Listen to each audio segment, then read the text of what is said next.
Hey, salut à tous, bienvenue pour la review de l'épisode Dragon Ball Super numéro 34. Alors il est sorti la semaine dernière, j'ai pas eu le temps de la faire, mais vu que cette semaine il n'y a pas d'épisode, enfin j'ai cru comprendre qu'il n'y en avait pas en tout cas, j'en profite pour vous le placer cette semaine.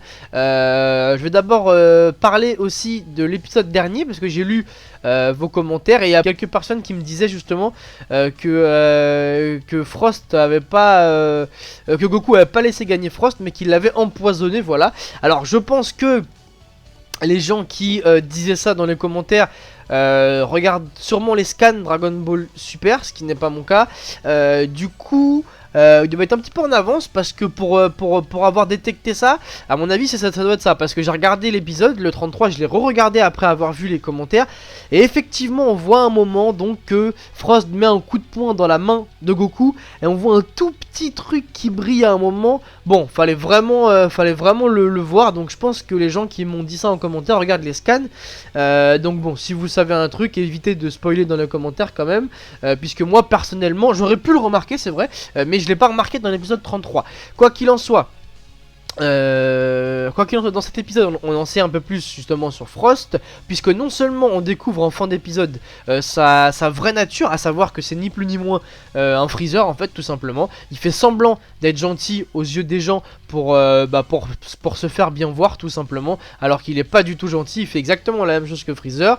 On a eu le droit cet épisode plutôt au combat justement qu'on attendait la semaine dernière, il y a 2 semaines du coup pardon, entre Piccolo et Frost. Donc combat pas super sympa. Je pense pas que les fans de Piccolo ont vraiment kiffé ce combat.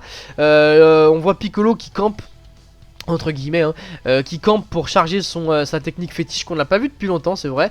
On voit qu'il campe, il utilise des Bunshin à un moment, c'est plutôt sympa ça. Enfin moi j'avais jamais vu Piccolo utiliser des Bunshin. Plutôt sympa, puis finalement il rate à moitié sa technique. Bref, du coup grâce à son intelligence il arrive quand même à retourner la situation. On voit donc qu'il ligote comme il faut le Frost pour lui mettre sa technique. Malheureusement donc c'était sans compter le fameux pic empoisonné de Frost qu'il utilise aussi contre Piccolo et qui lui donne la victoire. Voilà, on notera aussi les petits moments sympas de la guerre entre Beerus et son frère. Surtout le moment où Beerus félicite Goku pour sa défaite. Donc vu qu'on sait exactement ce que pense Beerus, c'est plutôt marrant de le voir comme ça. Quoi qu'il en soit, voilà, le Frost a été disqualifié à cause de son petit pic, grâce à Jaco et Vegeta qui se doutaient de quelque chose.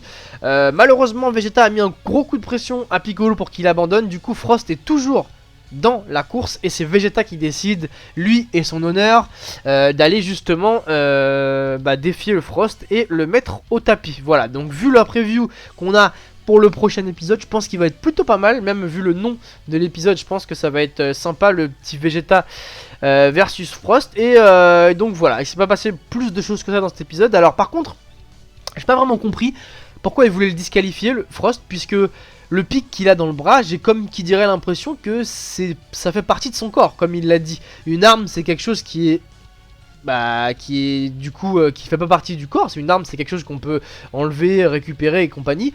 Là en l'occurrence j'ai l'impression que c'est un peu comme Wolverine son truc, puisqu'on voit que sa combinaison elle a un espèce de trou à cet endroit là, sa peau. Donc j'ai l'impression que c'est une anomalie de son corps, enfin une arme automatique qu'il a dès la naissance. Donc je sais pas pourquoi il a été disqualifié.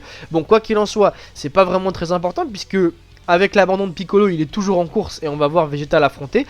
Mais en tout cas c'est vrai que moi perso j'avais l'impression que ça faisait partie de son corps. Donc voilà pour cet épisode, petit match Piccolo versus Frost. On en a appris plus sur l'arme spéciale de Frost et surtout sa vraie personnalité. Et dans la preview de l'épisode suivant qui va être sûrement très intéressant, ce sera Vegeta versus Frost. Donc voilà, ne loupez pas l'épisode, ce sera la semaine prochaine. Donc rendez-vous la semaine prochaine pour la review du prochain épisode Vegeta versus Frost. Voilà, allez salut à tous, ciao.